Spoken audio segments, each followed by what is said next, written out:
of our fall ELO-P Academy. My name is Melissa Perez. I work with the CAN team and am excited for the presentation and panel we have today. So before we get started, just a friendly reminder that we will be recording the session, and in a few moments, our team will also drop a link in the chat if anyone would like to access the materials from our day 1 and day 2 workshops that were offered last week. And so we will begin recording now. For today's agenda, thank you again, Malia, and Heather, for welcoming us all into the space, and Malia leading us in our mindfulness moment. And we always enjoy having time to have connection before content. And so I hope you all enjoyed that time. Today, we will be focusing on supporting early learners in expanded learning. We will then have, that'll be about a 50-minute presentation. And then we will transition and offer a break. And at 11:15, we will open our regional breakout rooms where folks will have the opportunity to engage with our system of support for expanded learning, our regional team, where y'all can dialogue in conversation about all the great things that you heard in today's presentation. And our Zoom will end at 12 p.m. today. If you're engaging in social media, we just ask that you use our hashtag CAELO program. And it's a great way for us to check out what other folks are posting on social media in regards to ELO-P. And we are excited to kick off our fall ELO-P office hours, which will begin in October. We will drop a link in the chat, or you can scan the QR code here on the screen. That will take you to our webpage where you can register for each session that is offered for fall. And so this is a great place where you can go engage with folks from the Expanded Learning Division from the California Department of Ed, our CAN team, and folks of our SSEL, and ask those in the weeds questions or connect with folks, share promising practices, etc. And we also don't want to miss an opportunity to encourage you to stay connected. You can join our listserv by clicking on it. We'll drop a link in the chat. You can also explore our latest resources on the California AfterSchool Network webpage, and also connect with our system of support for expanded learning, our SSEL team. So these are just some hot links that you might want to have access to. All right, we have a special guest with us today. We are so grateful to have Sarah Neville Morgan, our Deputy Superintendent from the California Department of Education, who will start us off with a message from the CDE. Thank you, Sarah. So much, Melissa, and good morning, everyone. So just a few words before you dive into the true content and experts. As we think about the SSPI's Transforming Schools initiative, you all know that we're leading the nation, already had been leading the nation, and now at this part are, I don't want to say dominating, but truly the amount of dollars, investments, and programs in reach, children and students that are included really is everybody else combined and then some. We also have great intersectionality. So the investments in things like the Expanded Learning Opportunities Program are connected with community schools, connected with universal meals, connected with investments in mental health, and as we dive in today, connected with our universal pre-K initiative across California. One of the major changes to expanded learning has been the Expanded Learning Opportunities Program and that expansion into younger children and younger grades. We know change is hard, it's messy, and it's a natural part of life. A perfect segue into some of the new ELO-P work as we think of younger children and their developmental and health and safety needs. With that, supporting transitional kindergarten students and kindergarten students in the ELO-P program was identified as a complex issue in this field. With the expansion of UPK, we needed to ensure that ELOP is and will be developmentally appropriate for our youngest learners, from the health, the safety, and all of those physical environment pieces into the developmentally appropriate materials and learning experiences and the adult child ratios and interactions. All of that means a different way of interacting, learning, and being in the space. We all know that whole child at age 4 looks really different than a whole child at age 15. And so understanding and helping our staff, the administrators, the superintendents understand those investments in a new and different way. To really address this space, to address that messiness and the change needed, we knew we needed to engage in an inside outside partnership to ensure that CDE was receiving on the ground feedback from a variety of interest holders that really hold parts of the system, and that is all of you. Hence, we decided to birth something we call a tiger team. We all have work groups, we have other things, but tiger teams in that constellation approach that we're really taking as we transform our system. We knew we needed something nimble, a group who had expertise that could come together and then go apart and then come together again if we needed them. So Michael really he embraced this concept and he ran with his typical leadership. His enthusiasm and knowledge that CDE doesn't hold all of the knowledge, that we have to partner with all of you to fully realize this ELOP promise. So I appreciate the leadership that's in this space today and in all of the other spaces for the people who couldn't participate. As we dive into this continued growth, learning, and improvement mindset to serve our kids and our communities well, the true heart of expanded learning. Together with all of you, we are enacting that vision of expanded learning programs, that they are an integral part of young people's education, engaging them in year-round learning opportunities that prepare them for college, career, and life. And that preparation starts early. It does start in pre-K. It actually starts even before then. But I was so excited when we were able to take expanded learning programs and all the magic that you all have done, and then embrace these younger grades in a way that lets us interconnect UPK, ELOP to the magical space where we are now. So you're going to hear this wisdom from our brilliant Tiger team who really got down into those weeds and elevated pieces that needed to be heard.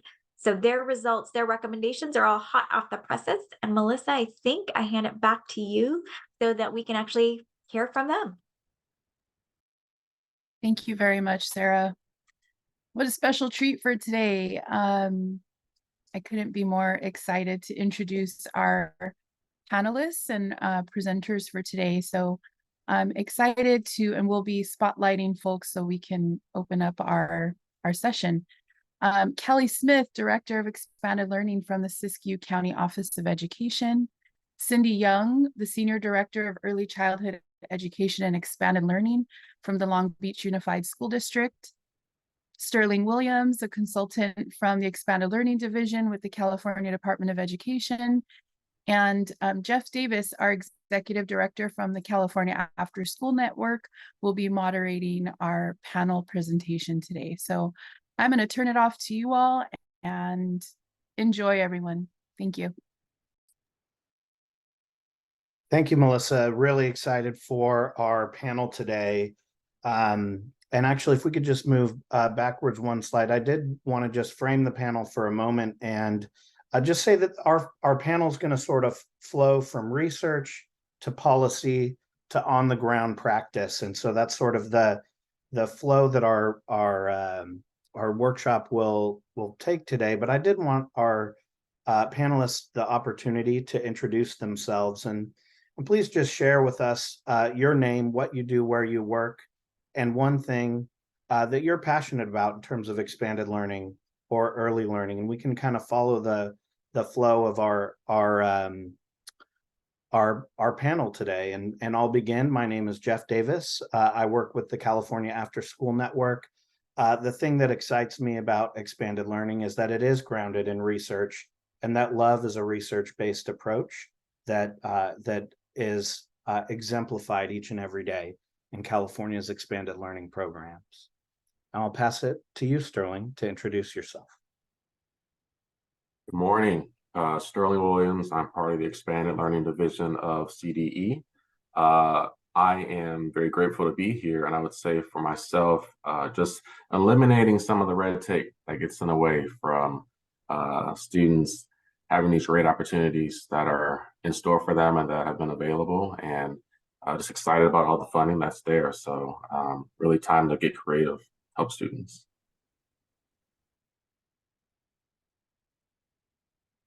Thank you, Sterling. Kelly. Yeah. Hi, everyone. I'm Kelly Smith, and I'm the Director of Expanded Learning here at the Siskiyou County Office of Education. And for those that aren't sure where that is, we're at the very top of the state, right under the Oregon border. And what really excites me, I'm more focused on the groundwork and the inaction in the classrooms, that expanded learning really offers those high quality enriching activities that really allow students to get hands-on and engaged. And that's where a lot of great learning and experience takes place. So that excites me about expanded learning. Thank you, Kelly. Cindy? Good morning, Cindy Young, Senior Director, Early Childhood Education and Expanded Learning for Long Beach Unified. And I would say what really excites me is that we're focusing on some of our littlest learners and setting the stage for all children to be successful, but we're also sharing best practices across agencies, which is hopeful in terms of everyone being able to provide high quality programming for all of our kids. Thank you, Cindy. And just a moment to sort of ground ourselves in context. I know that we talked about this going from research to policy to practice. So if we could start looking at the next slides here, just a little bit of background.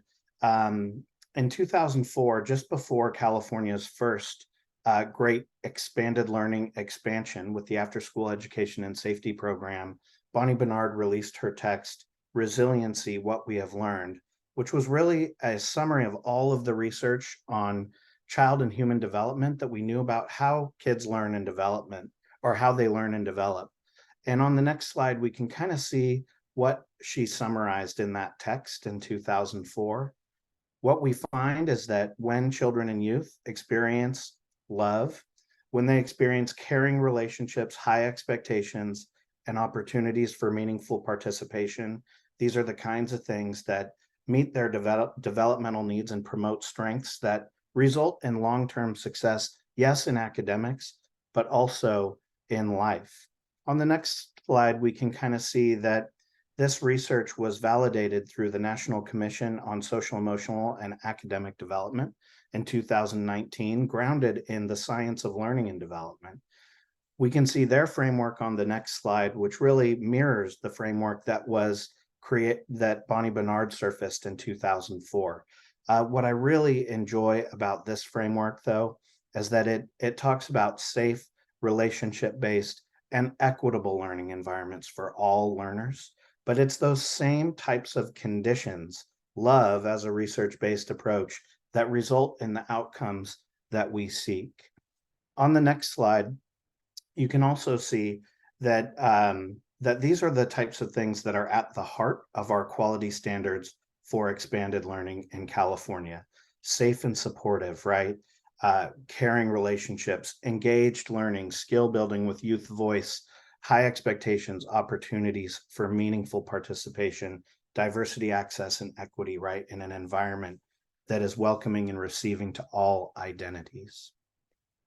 Moving along,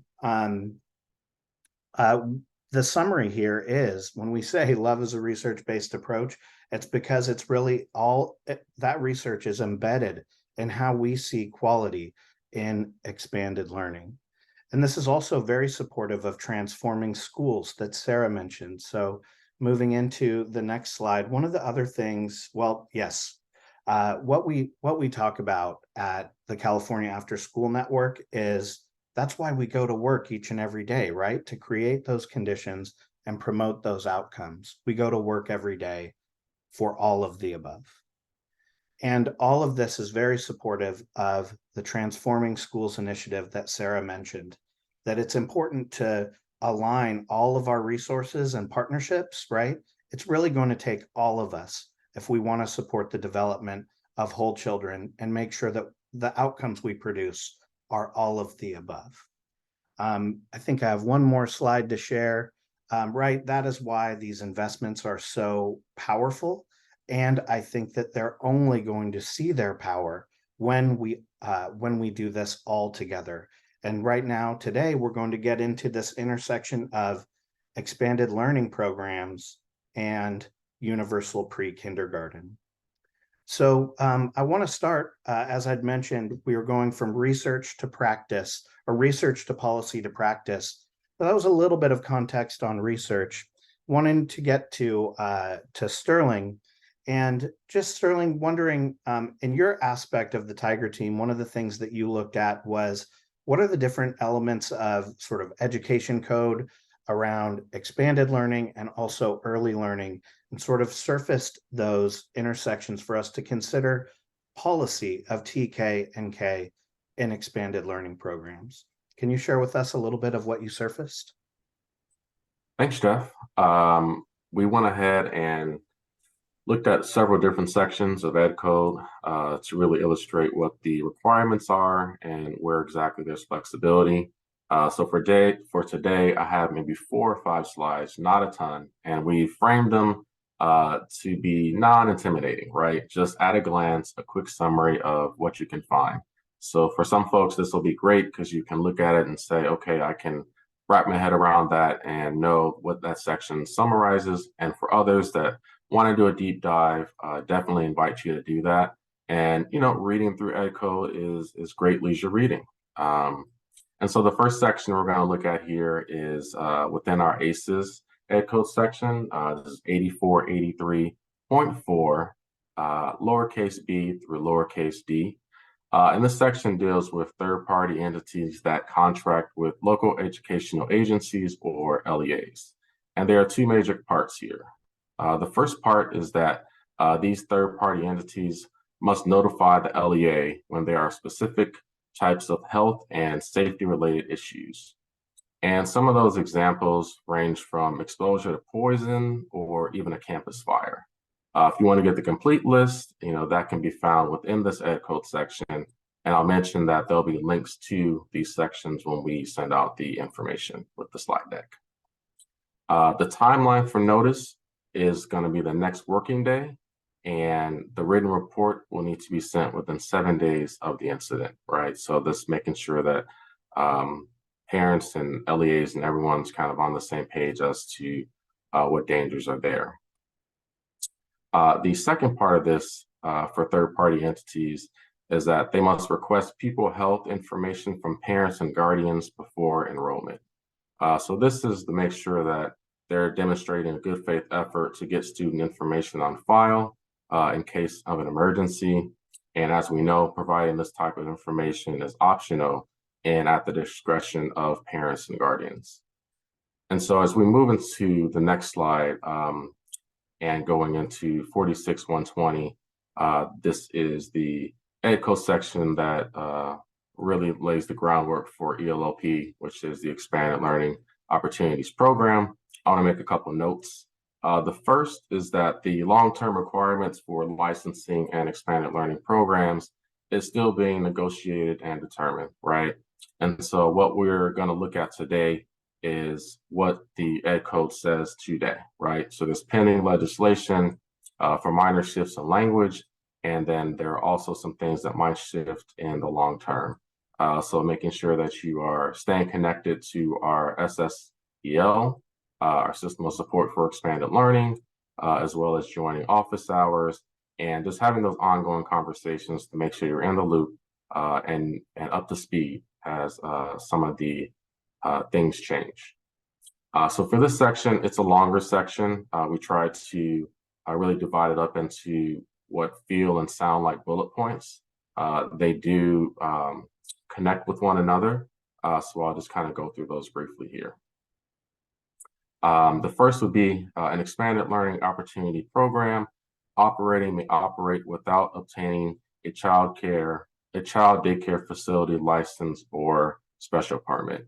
So we've kind of illustrated that in many different areas. And basically that for those that were running ACES and ELO-P, there wasn't a need to go and receive a license to operate program. The second part, an expanded learning opportunity program operating with a daycare facility license or special permit as of June 1st, 2023, must maintain that license or permit until June 30th, 2024.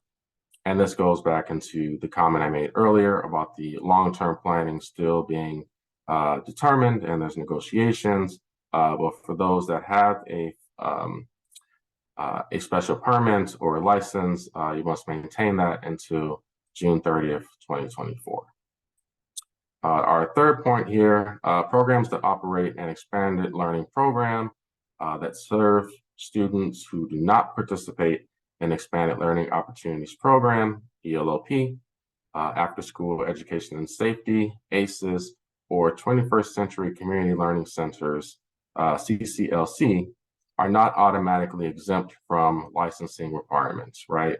So there's some communication that would take place there with community care licensing to determine if there are exemptions for operating program. And lastly, if multiple funding sources are used to serve pupils in expanded learning opportunity program, a conflict in program requirement shall be resolved in favor of the funding source with the stricter requirements. So we've been saying that for a while, but now it is here illustrated in Ed Code. An example of this would be staff to student ratio. There are ratios that are 1:20. There are ratios that are 1:12. But one would be for the staff and student ratio for TK and K within expanded learning spaces is 1:10, right? So that's an example of there being different rules, different regulations, requirements, but the one for TK and K, stricter requirements, would be 1:10. And as we look at the next slide, this is going to focus on program operated off campus by third parties. So third-party entities that contract with LEAs and operate program outside of the LEA school campus must annually submit program access information to CDE. This information will be compiled and sent to the Department of Social Services, and the details of the data to be collected can be found in Ed Code. And I can share that CDE is currently working on what's called a build, and that's going to be used to collect the data from LEAs. And so if you are the point of contact for your LEA for the Expanded Learning Opportunities Program, I know that we'll be contacting you to get some of this program data. And some of this data would include who the point of contact would be for that LEA, number of students there that are being served and operating in program, and then also grade level. And as we look at the last slide, I know our fun is coming to an end. This is actually the smallest section we have. And this is simply saying CDE and DSS will submit a report to legislature that will include more program data, right? So looking at TK and K students that are part of program during instructional days and non-school days, and even the number of providers that are supporting these students. Some LEAs are doing it with 2, some are using 5. We've seen a lot of different models that have been successful as the start of ELO-P a couple of years ago. So that is the last portion that I'll be sharing about Ed Code today. I know that that disappoints many of you all, but we're going to provide space now to listen to some folks that have actually navigated all this red tape and the rules and figured out how to create a lot of opportunities for young people and, you know, staying informed and having ongoing conversations. So I'll pass it back to you, Jeff.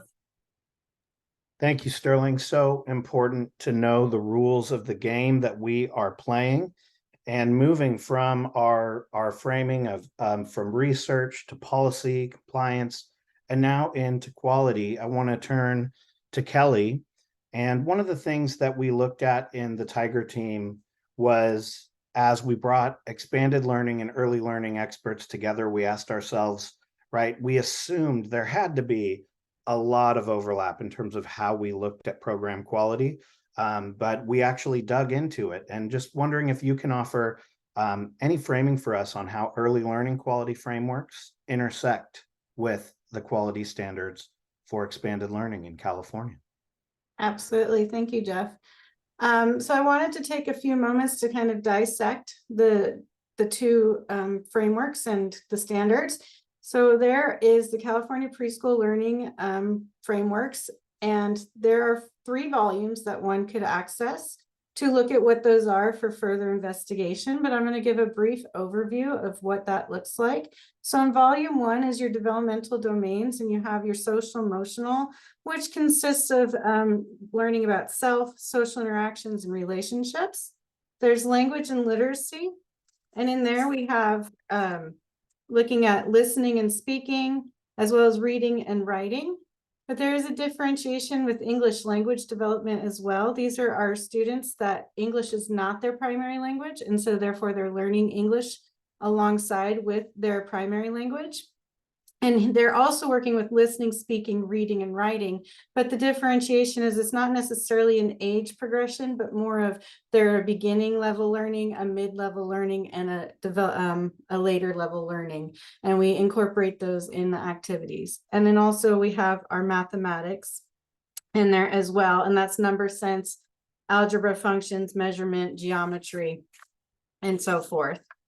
Then we have volume 2, which moves into visual and performing arts, and that includes art that is visually done with painting and things that you can physically look at.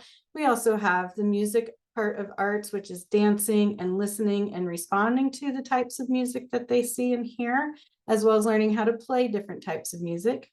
And then we have health, that consists of healthy habits, oral sun safety, wellness, what are they doing every day to keep their physical health well. Then we have safety, talking about injury prevention, noticing things in your environment that might be unsafe, and then nutritional choices, the types of foods that they're eating. And then in volume 3, there's history, social science. Those are self and society, becoming a member of a group, understanding time, past, present, future, what things happen in the world to change in history, as well as we have the sciences, which is scientific inquiry, that questioning, investigating, understanding. And then there's life sciences as well as earth sciences. And all of these are cumbersome. And these are the frameworks of what, when you're doing activities with the students, they're going to be developing all of these areas. Now, if we go to the next slide, we'll do another quick overview of the quality standards. And these are the areas in which you're looking at building quality in your programs that you would overlap and combine with the framework to develop an activity. What I really want to spend some more time on is the next 2 slides. And if we can go to the next one, this is an iceberg example of what we all see on the top. When you walk into an early learning, expanded learning program with our youngest learners, you see them playing. They could be in very different areas throughout the classroom, engaging in many different activities of interest. And we see them playing and not necessarily see all of the underlying things that go on inside getting students to play. So we'll start at the bottom. We have the pre-planning. This will align with some of the program parts of the quality standards. You're looking at making sure you have quality staff that understand how to pre-plan. You are looking at a clear vision, mission statement in your planning process, because what is the vision? Why are we creating these experiences, these enrichments for the students? So you need to have an understanding of your vision and the purpose of expanded learning and what you're providing to the students. Then we have scaffolding, and scaffolding also supports staff quality, program management. Do they understand what it is we're moving forward to? Then we have the environment. The environment is a really excellent place to support youth voice and leadership with our youngest learners. Oftentimes, it's hard to go, okay, Usually they don't know what they want to do, or how are they expressing themselves? How am I understanding them? With older students, they're more verbal. They typically can have a very clear visual of what it is they would like in their environments. But with early learners, how they're sharing their voice is usually through behaviors. So if you're having some significant behaviors going on in your environment, that's the student sharing to you, hey, something's off with me. And you can take a look at that and kind of look at helping them navigate their environment or changing the environment so it meets the needs of your students. We also have exploring, which is giving a safe and supportive environment. We are making sure that when they go out to explore, the environment is set up for them to do that safely. And then, of course, we have skill development, which is skill building with the students. And so all of these things are supporting the quality standards and overlapping the activities that you're going to provide by utilizing the framework for what is students learning at preschool age, early learning age. And so if we go to the next slide, I want to spend a little bit more in-depth time on how this might look in a specific activity. I chose shadow science. On the surface, yeah, the students out playing in the sun, looking at their shadow, noticing that when they move, their shadow moves. And at the surface, that might be all that we see. However, there is so much more going on underneath that supports your quality standards, intersecting with the preschool frameworks. So for example, we have the safe and secure environment. Well, you're looking at their physical development. That's their motor development. That's them figuring out how to move in the environment.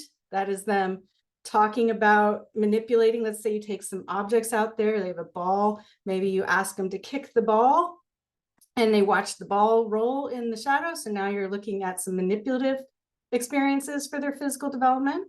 We're talking about health. So sun safety is one of those health components. So we're overlapping and ensuring that we have sun safety conversations with them, but they're also experiencing a safe and secure environment in that spot. There's active and engaged learning, which pretty much takes care of all of your developmental domains. You're talking to them, you're down on their level, engaged with them. This is kind of one of those things that is a natural interest of young students, shadows and sun and being outside. You could do extra things such as incorporate visual art experiences with them and have them stand and have a partner trace their shadow, and then they have to walk away from the shadow and they can see it. And then there's a lot of different ways you can incorporate that. You have your skill building, again, language and literacy. We're looking at how do we communicate with each other? How do we express what we're seeing? What words do we use to describe? We've got mathematics involved. We can do size comparison. You can have 3 friends of different heights stand next to each other, and you have to talk about the different heights that they are. We've got science involved. We're looking at our natural resources. We're looking at the life sciences of different things and engaging in the environment. Again, we have youth voice and leadership. Here we are at the history part, looking at the social science. Again, they have to become a member of the community. Maybe you pair some of your friends up and they have to work together to create a shape with their shadow. Again, you're incorporating some mathematics back in there. We are also looking at time levels with history. Let's say you put an object out in the shade at 12 o'clock, you draw a shape around it, and then after nap time or lunchtime, you come back outside and oh, the shadow has moved. Now we're talking about time, and we're starting to build those early learning concepts of history and movement in that structure. Again, we have healthy choices and behaviors. We're looking at their physical development. Let's say we're running. Does your shadow follow in front of you? Does your shadow behind you? You're incorporating physical development. And then, of course, we have diversity, equity, inclusion. We want to make sure that we're considering every student in the classroom. Do we have English language learners that we need to think about? What is the language we're using to help them understand the activity so that they can participate? Do we have any students with special needs? A student in a wheelchair, a student that has some mobility issues? How are we ensuring that they get to be included in this activity to make sure that everyone gets to participate and everyone gets the same learning opportunity? This is a kind of an encumbersome idea of taking one simple activity that we often don't put a lot of thought into of what we're actually providing to our youngest learners. And as you can see, by intersecting our quality standards and the framework learning components, we're really providing great enriching activities with a simple shadow science idea. So thank you for listening to that, and I will pass it back to Jeff. Wow, thank you, Kelly. That was just such a great example, right? As we've been talking about how we're moving from research to policy and compliance to quality, right? Just such a great example of how those frameworks intersect and how they come to life through the activities that we do in our expanded learning programs. Cindy, I want to turn it to you and go a little bit beyond, right, the framework and really look at what this looks like. You know, when our quality frameworks align, there are specific elements that we need to consider in our environments, but we also know that there are specific pieces that we really need to be considering with this age group. And I'm just wondering if you can share with us a little bit of your knowledge around those particular environments that support early learning, and as well as some of the other things that you've learned as you've gone through this journey of implementing TK and K in expanded learning. Perfect. Thank you, Jeff. So over the last 20 minutes, we've heard a little bit about rules, regs, and frameworks.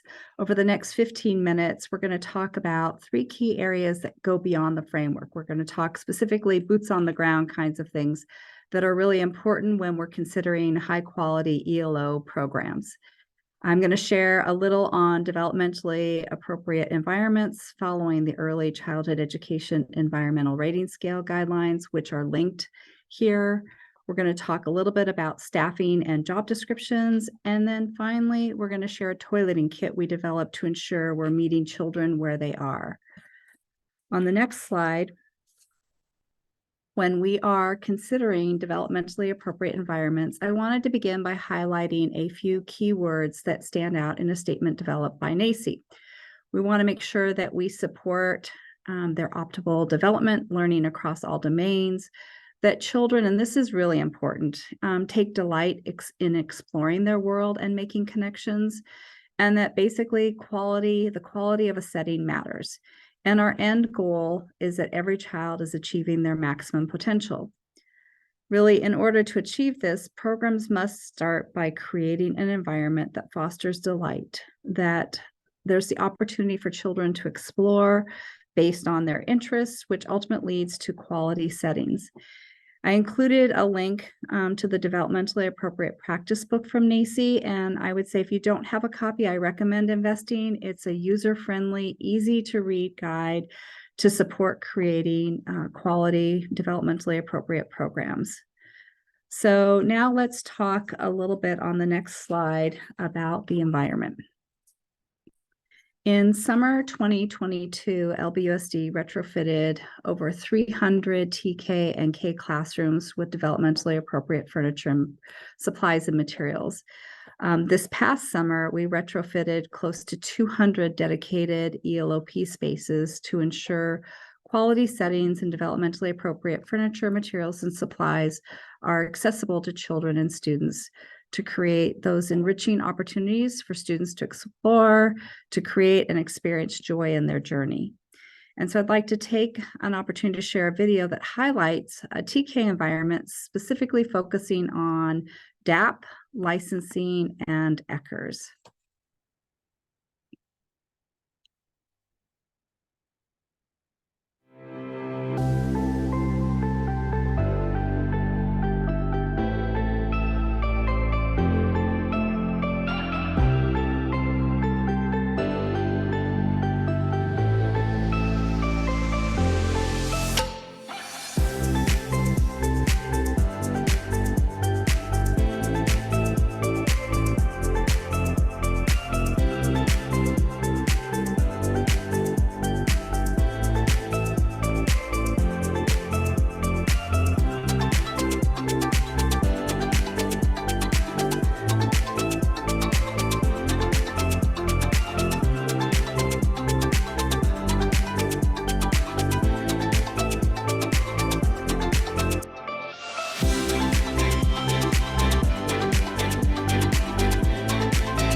think what I'd like to say specifically in that video is that all of that footage is taken from our TK classrooms and TK ELO-P environments.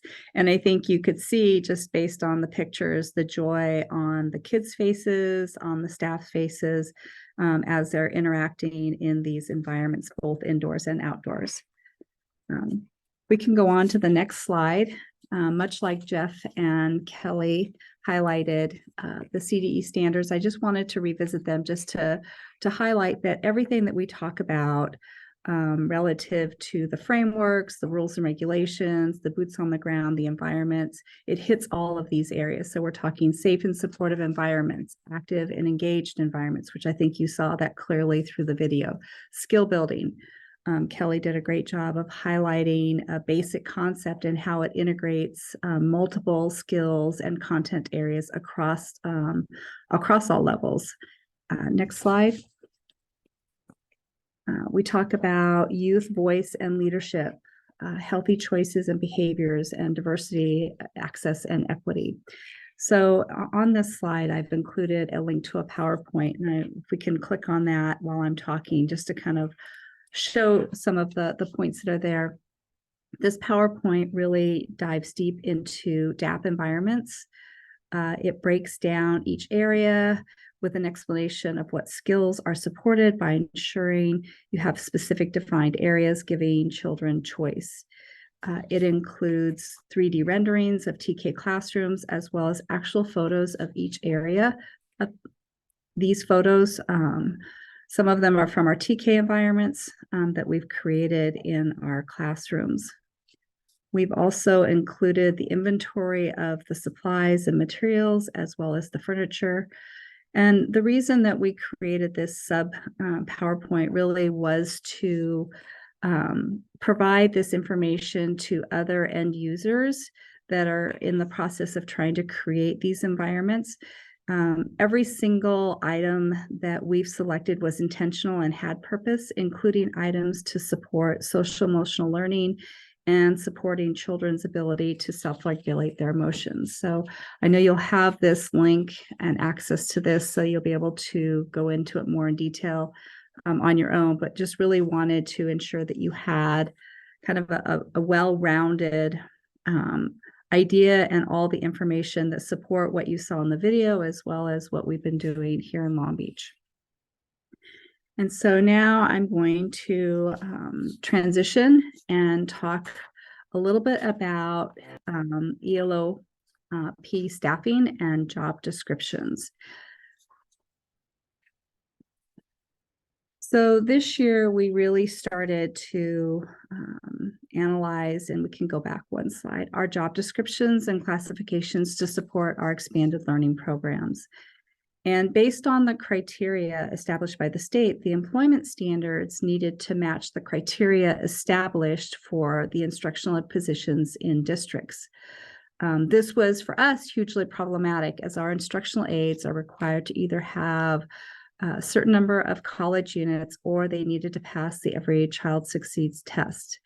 And we were finding it was challenging to find staff or enough people that were applying for these positions. So these standards were significantly reducing our ability to hire staff to support our programs. So instead, after doing some research and talking to Michael, what we realized is that we could create our own instructional aid expanded learning classification. And by doing this, we were able to define what the employment standards were, which meant we no longer had to attach the university units or passage of the Every Child Succeeds exam. And so between our full-day TK programs and our expanded learning programs across 70+ schools, we were in a situation where we needed to hire over 85 full-time paraprofessionals to support this work this past summer. In addition to creating this job description, we needed to add a statement that supported toileting for our children that may require additional assistance, because that didn't exist in any specific job descriptions in our district. And we knew that we were going to have, as we're adding TK programs, 4-year-olds that were going to be starting school that might need that additional support. So we added it to this particular, the instructional aid expanded learning job description, but we also added it to seven different classifications. People have asked, well, how did you go about doing that? How was the union involved?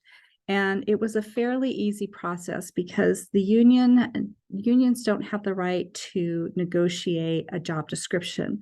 They have the right to negotiate the impact of what's in the job description. And so we found that this was a fairly easy process following the protocol, taking it to our classified personnel commission board, passing it through, and then having additional conversation with our union. And the other part that was easier to explain is that since the state the legislation is that districts will have TK classrooms full implementation by 2025, this wasn't something that the district was deciding to do. This was something new coming from the state. And as such, we needed to pivot as a district to make sure that we were meeting that need, but also meeting the needs of our children where they are and how they come to us. And so in this slide and in the chat, I believe you'll get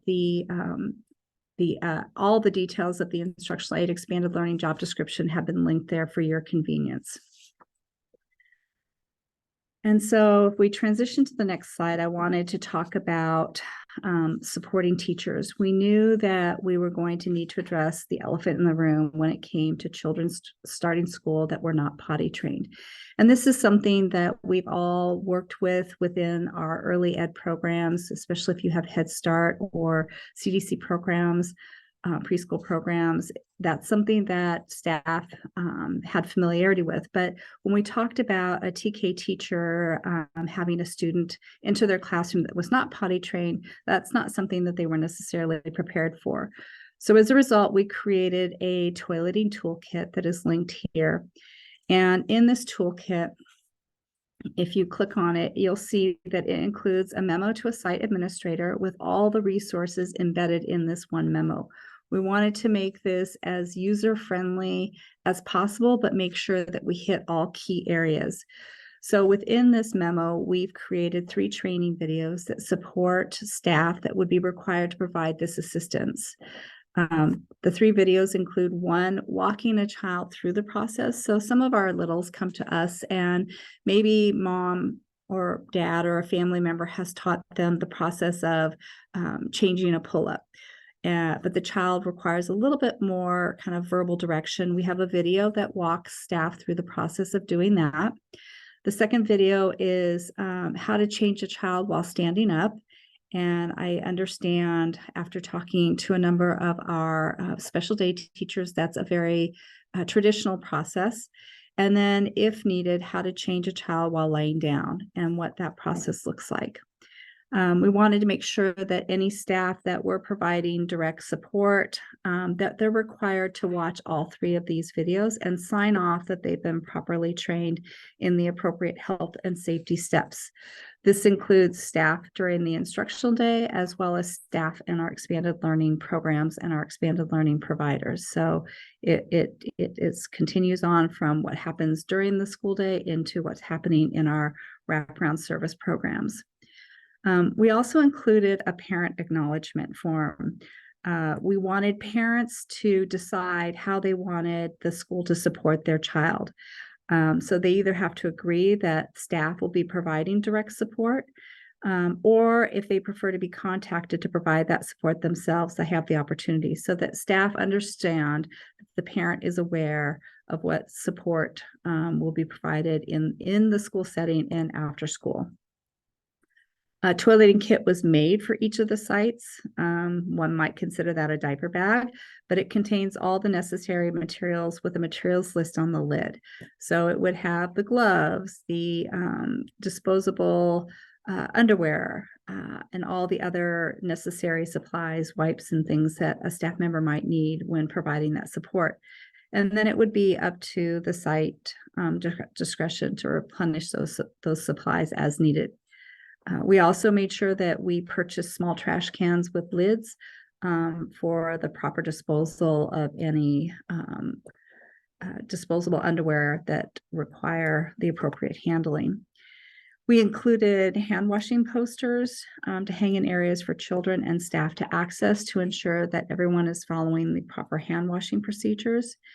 And this year, Long Beach Unified has about 70 plus TK classrooms with only about 6 children that we've identified that need really more intentional support with toileting. So we're not seeing this as being pervasive, that it's hundreds of children entering the system. But we know that there are going to be children that are going to require that extra support. So that toileting memo basically includes all of that information, all of those videos, all of the sign-off sheets. We also included parent resources because we know that some families, parents and/or families, are challenged with how to help support their child at home with toileting. And so we wanted to help support them by providing additional resources so that whatever we're doing within the program, whether it's in school or in the after-school program, is also how the families are supporting the child at home. So there's kind of continuity of care across all platforms. And I think I'd like to just end with saying that if we want our children to experience enriching opportunities and find joy in their journey, it's really our responsibility to provide developmentally appropriate environments that support the state's point of service quality standards, which you heard a lot about this afternoon. But we must also have staff that are ready and prepared to meet children where they are, and we must continue to think outside the box to ensure all children and students have access to high quality programs.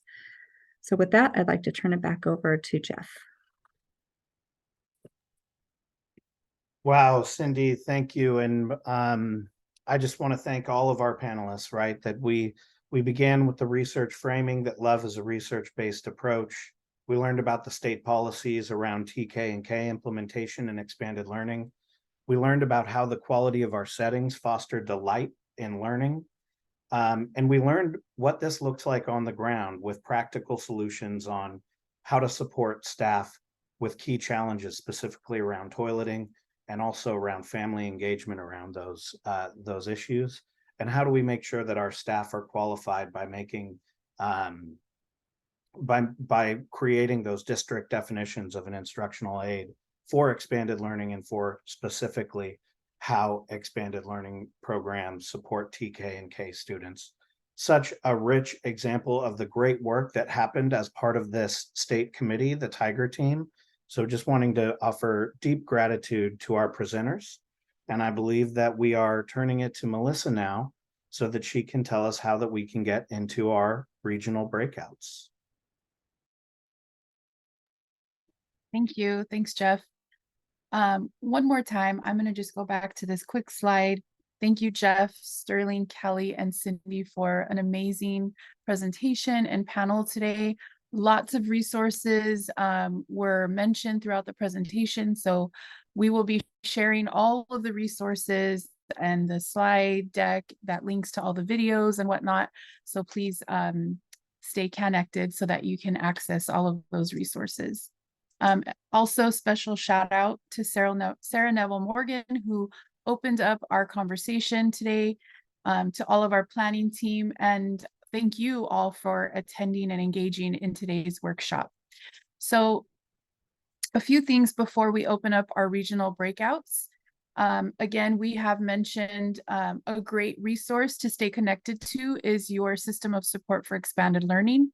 We'll drop in the link again in the chat for folks to engage and connect with your regional support team.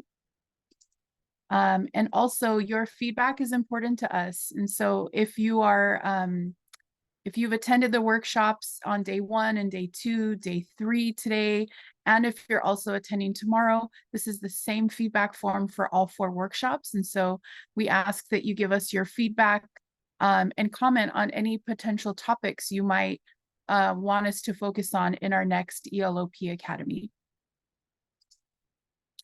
All right, so we are going to transition to regional breakouts.